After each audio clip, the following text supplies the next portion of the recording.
Confrontés à des fausses alertes et des fausses menaces, de nombreux pays européens doivent renforcer leur sécurité après les attentats.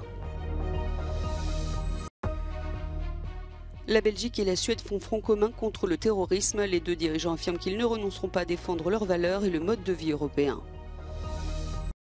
Israël dévoile un enregistrement d'une présumée conversation entre Palestiniens présentée comme la preuve de la responsabilité du djihad islamique dans la frappe de l'hôpital. Depuis Tel Aviv, le président américain a repris la version israélienne sur la frappe qui a touché un hôpital de Gaza. Moscou multiplie les attaques nocturnes sur les villes ukrainiennes proches du front. 3 personnes ont été tuées par des frappes russes à Zaporijia.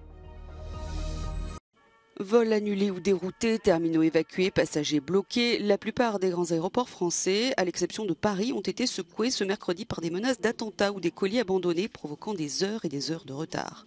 Après le musée du Louvre et le château de Versailles, ce dernier encore évacué mercredi, les alertes à la bombe se sont multipliées quelques jours après les attaques qui ont coûté la vie à l'enseignant français Dominique Bernard à Arras et à 2 Suédois à Bruxelles.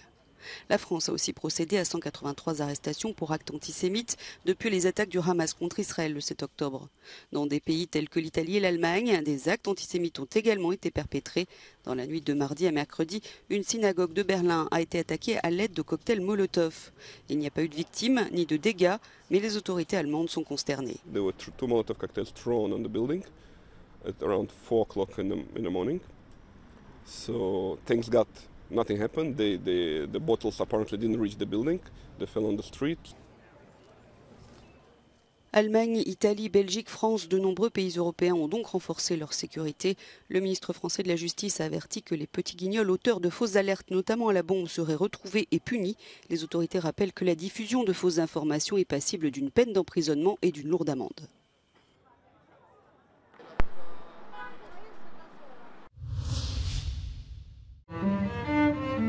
Les premiers ministres belges et suédois unis dans le recueillement après la mort de 2 supporters de football suédois tués par balle lundi par un extrémiste islamiste à Bruxelles.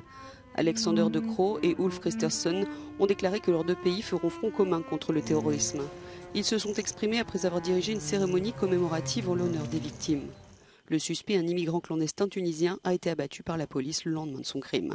This fight is not an easy one. We have seen this over the past years. It is a fight that we must win, and I want to be clear, it is a fight that we will win, and we will win it together. Protecting our societies, standing up and sticking to our values, that is key. We do not give up our values. We are not the ones that should change our way of living. Des minutes de silence ont été observées lors des matchs de qualification de l'UEFA dans toute l'Europe mardi, en mémoire des supporters assassinés et des autres victimes récentes de la violence. Les victimes de l'attaque s'étaient rendues à Bruxelles pour assister au match de leur pays contre la Belgique. Les réactions indignées se succèdent après le bombardement d'un hôpital à Gaza hier. Une roquette est tombée sur le bâtiment, faisant entre 200 et 500 morts selon les estimations. Israël dément toute responsabilité et publie un message audio censé être une conversation entre 2 membres du Hamas. Ils ont tiré depuis le cimetière derrière l'hôpital Al-Mamadani, mais ça n'a pas fonctionné et c'est retombé sur eux. Il y a un cimetière derrière? Oui, dans l'enceinte. Hamas checked the reports, understood it was an Islamic Jihad rocket that had misfired and decided to launch a global media campaign to hide what really happened. They went as far as inflating the numbers of casualties. They understood with absolute certainty that it was a rocket misfired by Islamic Jihad. Les responsables de l'Union européenne ont condamné l'attaque de l'hôpital sans préciser s'ils croyaient aux preuves avancées par l'État hébreu. Ils insistent sur le caractère illégal de l'attaque. A hospital in Gaza, sheltering hundreds of wounded people, was turned into a hell of fire. The scenes from Al-Ali Hospital are horrifying and distressing. There is no excuse for hitting a hospital full of civilians. Les responsables palestiniens et de nombreux chefs d'État arabes pointent la responsabilité d'Israël. Tsahal bombarde la bande de Gaza depuis plus de 10 jours en réponse à l'attaque du Hamas le 7 octobre.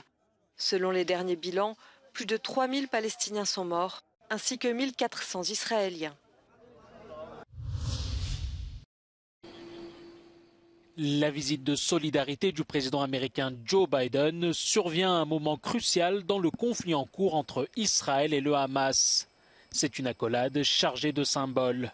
Depuis Tel Aviv, le dirigeant américain a soutenu la version d'Israël, imputant à des combattants palestiniens la frappe qui a fait des centaines de victimes civiles dans un hôpital de Gaza.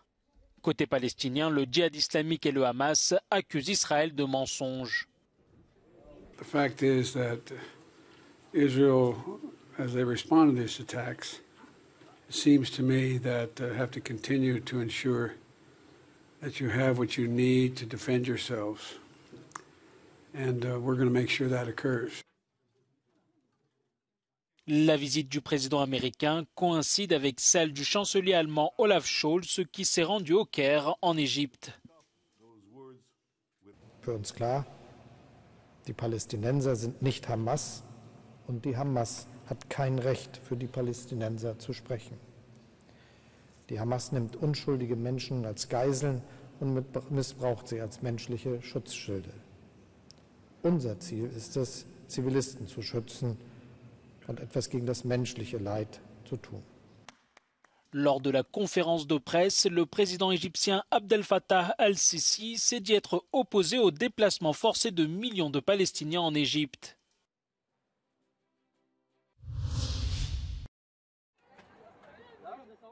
Dans le nord d'Israël, les habitants les plus proches de la frontière avec le Liban se préparent au pire.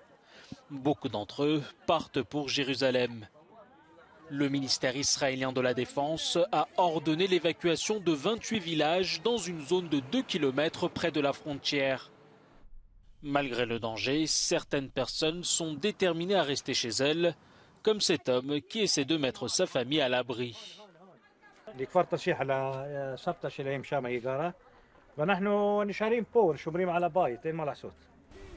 Depuis le début de la guerre, la tension dans la région ne cesse de monter. Les caméras sont exclues des bases militaires et la mobilisation des troupes israéliennes est massive. Le Hezbollah libanais tire désormais quotidiennement en guise d'avertissement contre une invasion terrestre de la bande de Gaza. Un réserviste de l'armée israélienne accepte de nous parler. On est arrivé vers le nord avec énormément de soldats. C'est une vraie guerre. Et la force aujourd'hui, c'est une force que j'ai jamais connue. Pendant ce temps, dans la ville voisine de Shelomi, l'appréhension est à son comble pour ceux qui attendent toujours leur évacuation. Ils disent qu'ils ne dorment pas et affirment avoir peur pour leurs enfants. Selon l'armée israélienne, depuis le 7 octobre, plusieurs combattants du Hezbollah ont réussi à franchir la frontière.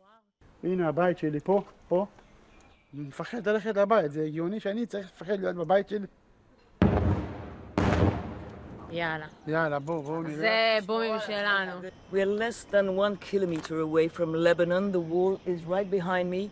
And people in the area do have mixed feelings. Some are determined to stay, others to leave. But one thing everybody agrees on is that this war will spill into northern Israel. I'm Valerie Goria in northern Israel for Euronews. Après la frappe sur l'hôpital de Gaza, des manifestations de colère ont éclaté dans les pays du Moyen-Orient en solidarité avec les Palestiniens. Des milliers de personnes se sont rassemblées devant l'ambassade d'Israël à Amman, en Jordanie, accusant Israël d'être à l'origine de la frappe qui a tué près de 500 Palestiniens. Même scénario au Liban, où les manifestants ont été dispersés près de l'ambassade américaine à Beyrouth. Le mouvement libanais Hezbollah, soutenu par l'Iran, a appelé à une journée de la rage mercredi. En Cisjordanie occupée, des dizaines de Palestiniens se sont heurtés aux forces israéliennes dans la ville d'Hébron. Les manifestants sont descendus dans les rues de toute la Cisjordanie, notamment à Naplouse et à Ramallah, qui est sous contrôle israélien depuis le massacre sanglant perpétré le 7 octobre par des militants du Hamas. Mardi soir, des manifestations ont eu lieu sur la place Tahrir, dans le centre de Bagdad, en Irak. Les manifestants ont tenté de traverser le pont Al-Jumouria en direction de la zone verte où se trouvent les forces américaines, mais les forces irakiennes les en ont empêchés. En Tunisie, des milliers de manifestants se sont aussi rassemblés devant l'ambassade de France à Tunis et ont demandé le renvoi des ambassadeurs français et américains. Alors qu'en Turquie et à Istanbul, les foules sont venues manifester devant le consulat d'Israël. Des manifestants se sont heurtés à la police. Une soixantaine de personnes ont été blessées, dont 43 officiers de police, et 5 personnes ont été arrêtées. Les ambassades françaises et britanniques à Téhéran ont été bombardées par des manifestants qui ont également brûlé des drapeaux israéliens. Les manifestants ont scandé « Mort à Israël » à l'Amérique et à la Grande-Bretagne. Aux États-Unis, des centaines de personnes se sont rassemblées également à New York en solidarité avec les Palestiniens et les Israéliens.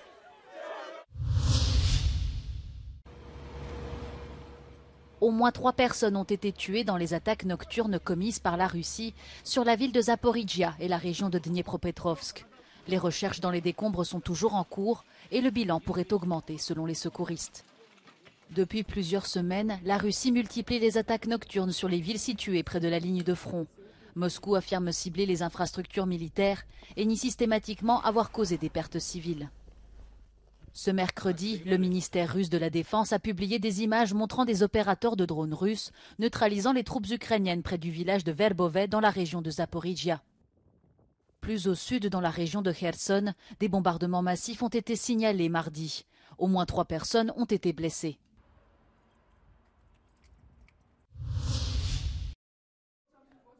En 2017, il était devenu le plus jeune dirigeant élu de la planète à 31 ans. L'ancien chancelier autrichien Sebastian Kurz est de nouveau dans l'actualité, mais cette fois pour son procès. Il est jugé pour avoir menti au Parlement alors qu'il était sous serment. Les faits sont passibles de 3 ans d'emprisonnement. Mais ce n'est qu'un des aspects d'une affaire plus large. Kurz est surtout soupçonné de corruption. Il serait intervenu dans la nomination d'un proche à la tête d'une grosse holding publique. Sebastian Kurz a quitté la vie politique il y a 2 ans.